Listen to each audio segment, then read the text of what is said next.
What is going on, Average Nation? I know we're supposed to have a Melee challenge video today, but we're going to take a break in our regularly scheduled programming to show you something that some subscribers showed me tonight, and it is pretty awesome. I've never seen it before, and we had a lot of fun doing it, and trust me, you'll want to see this. So what you'll want to do is jump into Venus Patrol, and you spawn right here where I am now, head towards the right, down towards the Shattered Coast, and what you'll bypass this first group of enemies, and what you're looking for is the first statue that you come upon. Right before that statue, there is a tree with a rock next to it, and that's what you want to go for because, trust me, you will want to see what you can do at this little spot. So here we are. If there's any enemies here, clear them out. Get a couple of your buddies and take a look at what you can do. So see this spot right here. Watch what we're gonna do. So you want to jump into the spot, and you can jump in such a way that you kind of float there. So you see how I'm kind of floating. Get your buddy to call in his sparrow and ram you at full speed, and watch what happens. Whoa! Way up into the air. You can fly sideways, you can fly up into the air, you can fly all the way very, very far. This is a fun spot. And I'll show you again what you need to do here. So in this case, Orisis is going to jump in here, and you can see how he's kind of floating there. The game does not think that he's hit the ground yet. And ODST is going to just ram him with his sparrow, and he is going to go flying. Woo! Way up into the air. All the way over there. And what is really cool about this is we were actually able to jump all the way across this chasm, and Orisis was able to get all the way over to the other side. Check this out.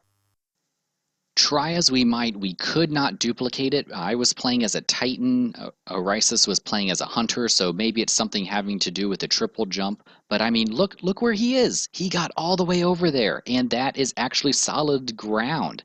I didn't think that, this was actual solid ground. I thought that this was just, terrain that you could fall through, kind of like the ships in the tower. But look, he is dancing on solid ground all the way over there. And he said that there was a lot of invisible walls over there, and so he tried to run around and explore and actually couldn't do a whole lot.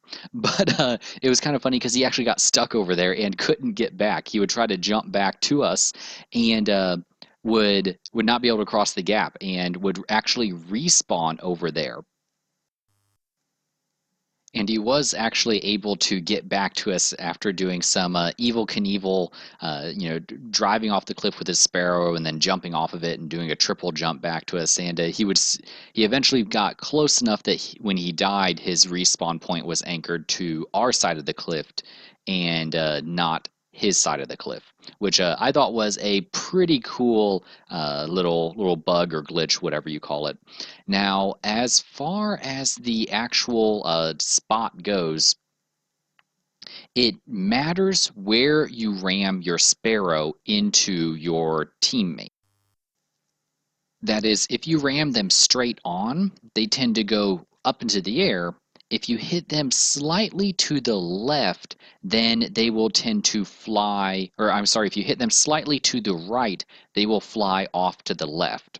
We kept on trying to hit them on the left side of their body, but what tends to happen is you just overshoot them and then you will end up racing right past them off the cliff. The other thing that we were able to do is actually we were able to jump up onto the little angel statue thing, which was kind of cool. But after we were able to get to the other side of the cliff, or the other side of this little chasm canyon thing, jumping on top of the angel just did not seem as cool. Well, there you guys have it. I don't know if this is technically a glitch. I think it's just exploiting the game mechanics. I think this is the same game mechanics that happened when a phalanx will melee you when you're in the air and you will go flying. I think that's what's happening here. There's just a spot in the geometry of this particular level where you can jump in between the rock and the tree and you kind of float there, and the game thinks that you are still in the air. Well, let me know if you guys knew about this little spot or if anyone else on YouTube found it before we did, and so we can give them proper credit. But leave a comment down in the comment section below, and hopefully you guys have as much fun with this spot as we did. We played around with this spot for 30, 45 minutes. It was pretty fun. Hit that subscribe button, follow me on Twitter, do all that good stuff, and we'll see you in the next game.